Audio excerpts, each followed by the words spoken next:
Hi everyone, welcome back to my channel. ఈరోజు maths quick రీజన్లో third video అండి. మనం number సిస్టానికి సంబంధించినటువంటి వీడియో అండి. ఇది థర్డ్ వీడియో నంబర్ సిస్టానికి సంబంధించినటువంటి. ఓకేనా? కొత్త వాళ్ళు ఉంటే ఛానల్ని సబ్స్క్రైబ్ చేసుకోండి. అలాగే పాత వాళ్ళు ఉంటే వీడియో నచ్చితే ఒక చిన్న లైక్ అయితే చేయండి. అలాగే మా టెట్కి డిఎస్సికి సంబంధించినటువంటి మ్యాథ్స్ కంటెంట్ పూర్తిగా మీకు అందించబోతున్నానండి. ఓకేనా? చూడండి వీడియో 0.14014000140000140000 అండ్ సో ఆన్ యొక్క p/q రూపం అన్నాడు. ఇక్కడ ఈ వాల్యూ అనేది అండ్ సో ఆన్ అంటే కంటిన్యూ అవుతూ ఉందన్నమాట. సేమ్ ఈ విధంగానే. అలాంటప్పుడు మనకు ఫ్రాక్షన్ ఫామ్ అయితే ఈ నెంబర్కి ఫ్రాక్షన్ ఫామ్ రాదండి. ఓకేనా? ఈ నెంబర్ అయితే ఇలాగే కంటిన్యూ అవుతూ ఉంది. ఇలా కంటిన్యూ అవుతూ ఉంటే ఫ్రాక్షన్ ఫామ్ అనేది మనం చెయ్యలేమండి. ఓకేనా? అంటే మన ఆన్సర్ వచ్చి ఫోర్త్ ఆప్షన్. నెక్స్ట్ క్వశ్చన్ చూడండి. x² - 3x + 2 మరియు x² - 4x + 3ల గాసాబా అన్నాడండి. ఇక్కడ రెండు ఈక్వేషన్స్ ఇచ్చాడు. ఈ రెండు ఈక్వేషన్ నుంచి ఫ్యాక్టర్స్ ఫైండ్ అవుట్ చేసి ఆ తర్వాత ఆ ఫ్యాక్టర్స్లో ఏది కామన్గా ఉంటే అదన్నే మనకు గసాబాగా తీసుకోవాలి. ఓకేనా అండి? ఈ ఫ్యాక్టర్స్ని ఏ విధంగా ఫైండ్ అవుట్ చేయాలో చూడండి. ఫస్ట్ ఈక్వేషన్ అండి, x² - 3x + 2. ఈ ఈక్వేషన్ని మనం ఏ విధంగా ఫైండ్ అవుట్ చేసి ఫ్యాక్టర్స్ని తీసుకోవాలో చూడండి. ఇక్కడ ఉండే లాస్ట్లో ఉండే 2ను మనం -2 - 1గా మనం తీసేసుకుంటే ఈ -2 - 1 అనేది -3 అవుతుంది. ఓకేనండి? ఇక్కడ ఉండే 2ను -3గా రాసుకోవాలి. ఇక్కడ ఏ నంబర్ అయినా ఉన్నాయండి. ఇక్కడ ఏ నంబర్ అయినా దీని యొక్క ఇక్కడ మిడిల్లో ఉండే నంబరుగా వచ్చే విధంగా మనము రాసేసుకోవాలి. ఇక్కడ 2 ఉంది, -2 - 1. ఇక్కడ పైన ఉండే వాల్యూస్ ఏవి చేంజ్ చేయకూడదండి. మన వాల్యూస్ సేమ్ ఆ వాల్యూస్ వచ్చే విధంగానే మనము రాసేసుకోవాలి. ఇక్కడ 2ను -2 - 1గా -2ను -2 × -1గా రాసుకుంటే +2 అవుతుంది. అలాగే -2 - 1 ప్లస్ చేస్తే -3 వస్తుంది. ఈ రెండింటిని ఈ విధంగా అయితే రాసేసుకోవాలి. x² - 2x - 1x + 2. ఈ x² - 2x నుంచి xను కామన్ తీసేస్తే x - 2 ఉంటుంది. ఇక్కడ ఈ రెండింటి నుంచి -1 అనేది కామన్ తీస్తే x - 2 వస్తుంది. ఈ ఈక్వేషన్ నుంచి x - 2ను కామన్ తీస్తే x - 1 అయితే వస్తుంది. నెక్స్ట్ ఈక్వేషన్ కూడా సేమ్ ఇదే విధంగా చేయాలి. ఇక్కడ చూడండి, x² - 4x + 3 ఉంది. ఇక్కడ ఉండే 3ని -4 వచ్చే విధంగా మనం రాసేసుకోవాలి. ఏ విధంగా -4 వస్తుందంటే 3 × 1 = 3 అవుతుంది. అలాగే -3 - 1గా రాసుకోవచ్చు. -+ అవుతుంది. ఓకేనా అండి? ఇక్కడ -4 అయితే వస్తుంది. ఈ రెండింటిని యాడ్ చేస్తే x² - 3x - x + 3. ఈ రెండింటి నుంచి x అయితే కామన్ తీసాము. రిమైనింగ్ ఏముంటుంది? x - 3 ఉంటుంది. అలాగే ఈ రెండింటి నుంచి -1 కామన్ తీసాము. రిమైనింగ్ ఎంత ఉందంటే x - 3 ఉంటుంది. ఈ ఈక్వేషన్ నుంచి x - 3ని కామన్ తీసేస్తే x - 1 అయితే ఉంటుంది. ఇప్పుడు ఈ రెండు ఈక్వేషన్స్లో ఏ రెండు కామన్ ఫ్యాక్టర్స్ ఏమున్నాయంటే x - 1 x - 1 అయితే కామన్గా ఉన్నాయి. మన ఆన్సర్ వచ్చి x - 1. ఓకేనా అండి? ఈ విధంగా అయితే ఫ్యాక్టర్స్ని కనుక్కోవాలండి. మన ఆన్సర్ వచ్చి x - 1. నెక్స్ట్ క్వశ్చన్ చూడండి. -7/9 యొక్క సంకలన విలోమం అన్నాడండి. ఇది మనకు ప్రాపర్టీస్ ఆఫ్ నంబర్ సిస్టంలో చాలా ఇంపార్టెంట్ అండి. ఈ టాపిక్ నుంచి అయితే ఒక మార్క్ అయితే ఖచ్చితంగా వస్తుంది. అలాగే మన ఛానల్లో ప్రాపర్టీస్ ఆఫ్ నంబర్ సిస్టమ్ అని 2 వీడియోలు అప్లోడ్ చేశానండి. ఒకసారి వెళ్ళి చెక్ చేయండి. ఇక్కడ సంకలన విలోమం ఏముంటుందంటే 7/9 ఉంటుంది. ఓకేనా అండి? అలాగే 7/9 ఉన్నప్పుడు సంకలన విలోమం -7/9 వస్తుంది. ఓకేనా అండి? మైనస్ ఉన్నప్పుడు ఇక్కడ మైనస్ ఇస్తే ప్లస్కి అవుతుంది. ఇక్కడ మైనస్ ఇవ్వకపోతే 7/9 ఉన్నప్పుడు -7/9. ఇక్కడ ప్లస్లు మైనస్లోనే సంకలన విలోమం అనేది ఇంపార్టెంట్. ఓకేనా? నెక్స్ట్ క్వశ్చన్ చూడండి. 8, 4, 1, 3, 6లను ఉపయోగించి రాయగల అతిపెద్ద సంఖ్య మరియు అతి చిన్న సంఖ్యల మొత్తం. అతి పెద్ద సంఖ్య అంటే అవరోహణ క్రమం, అతి చిన్న సంఖ్య అంటే ఆరోహణ క్రమం.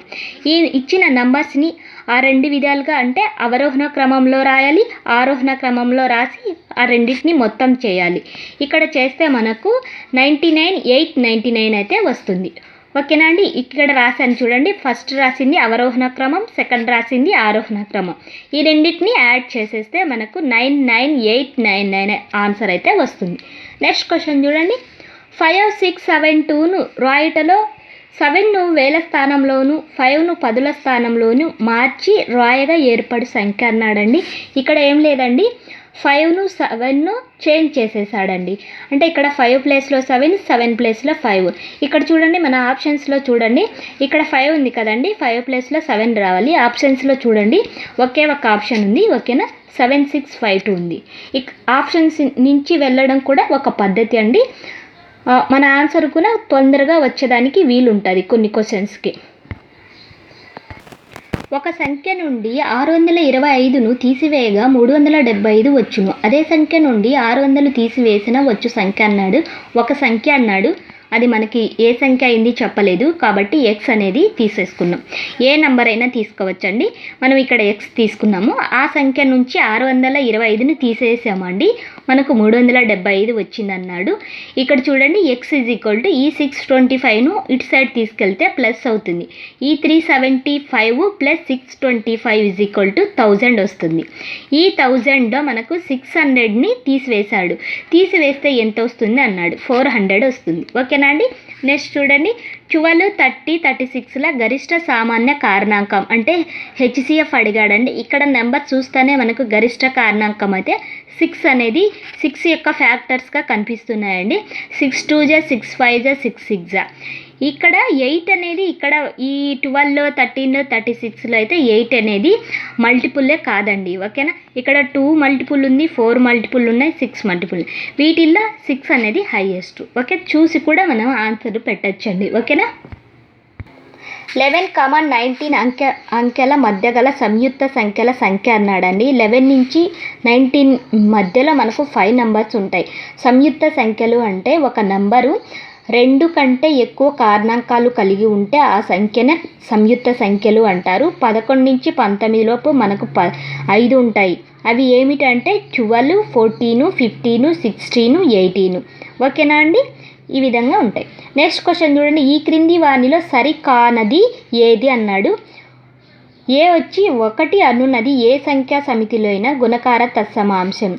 ఏ సంఖ్యా సమితిలో అయినా గుణకార తత్సమాంశం అనేది 1గానే ఉంటుంది. ఓకేనండి, ఏ అనేది కరెక్ట్. బి చూడండి, 0 అనున్నది ఏ సంఖ్యా సమితిలోనైనా సంకలన తత్సమాంశం. సంకలన తత్సమాంశం అనేది 0 ఉండదండి. మనం ఏ సంఖ్యా సమితిలో అంటే చూసి మనం తీసుకోవాల్సింది ఉంటుంది. ఓకేనా అండి, మన ఆన్సర్ వచ్చేసి 1 మాత్రమే, అంటే ఏ మాత్రమేనండి. నెక్స్ట్ క్వశ్చన్ చూడండి, ఈ క్రింది వానిలో సరికానది ఏది అన్నాడు. రుణేతర పూర్ణ సంఖ్యలను సహజ సంఖ్యలు అంటారు. ఇది రాంగ్ అండి. సహజ సంఖ్యలు అన్నీ ధన పూర్ణాంకాలే. ఓకేనండి. నెక్స్ట్ చూడండి, అతి చిన్న పూర్ణాంకం 1 అన్నాడు. ఇది కూడా రాంగ్ అండి. ఇక్కడ సరికానిది అన్నాడు కాబట్టి 2 సరికావండి. మన ఆన్సర్ వచ్చి ఏ మరియు బి.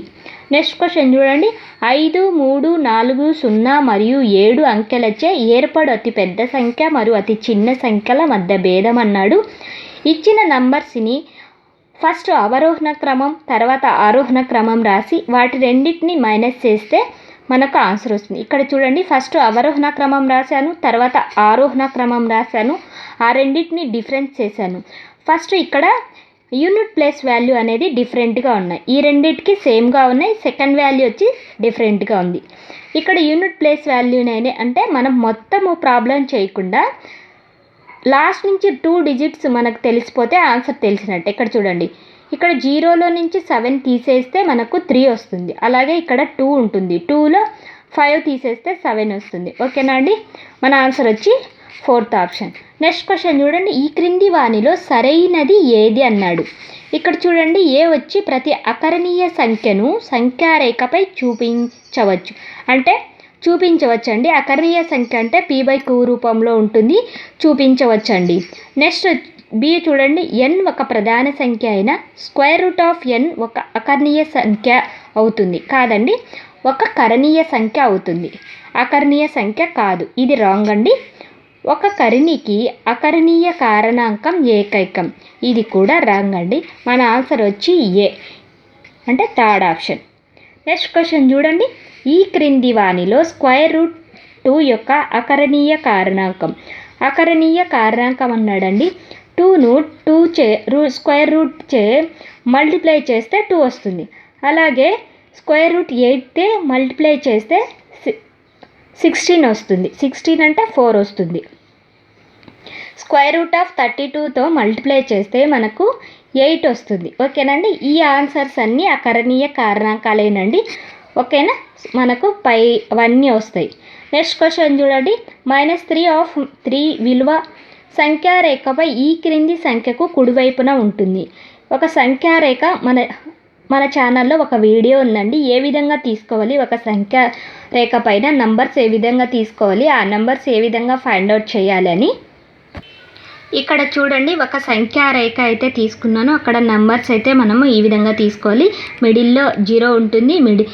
జీరోకు కుడి సైడు మైనస్ ఉంటాయి, జీరోకి ఎడమ సైడు ప్లస్ గుర్తులు అయితే ఉంటాయి. ఇక్కడ చూడండి, మనకి ఇచ్చినది -3 × 3 యొక్క చూడండి ఒక్క నిమిషం. ఇక్కడ చూడండి, -3 × 3 విలువ సంఖ్యారేఖ పైన ఈ కింది సంఖ్యకు కుడివైపున ఉంటుంది. అంటే -9 అనేది ఏ సంఖ్యకు కుడివైపు ఉంటుందంటే 10కి కుడివైపు ఉంటుందండి. కుడివైపు అంటే రైట్ సైడ్, అలాగే ఇటు సైడ్ వచ్చి లెఫ్ట్ సైడ్ అండి. ఓకేనా. ఇక్కడ 0కి ఇటు సైడ్ లెఫ్ట్ సైడ్ అండి. ఓకే, ఇటు సైడ్ రైట్ సైడ్ అండి. రైట్ సైడ్ ఉండేటన్ని ప్లస్లు, లెఫ్ట్ సైడ్ ఉండేటన్ని మైనస్లు. ఇలాగే 10కి రైట్ సైడ్ ఉండేది 9 అండి. ఓకేనా. కుడివైపు ఉండేది 9 ఉంటుంది. ఈ 9కి ఏ సంఖ్య కుడివైపు ఉంటుందంటే -10కి కుడివైపున ఉంటుంది. ఓకేనా అండి. మన ఆన్సర్ వచ్చి -10. ఓకేనా అండి. ఈ వీడియో నచ్చితే లైక్ చేయండి, అలాగే షేర్ చేయండి. నా ఛానల్ని తప్పకుండా సబ్స్క్రైబ్ చేసుకోండి. ఇలాంటి మరెన్నో వీడియోస్తో మళ్ళీ కలుద్దాము. ఓకేనా. Thank you.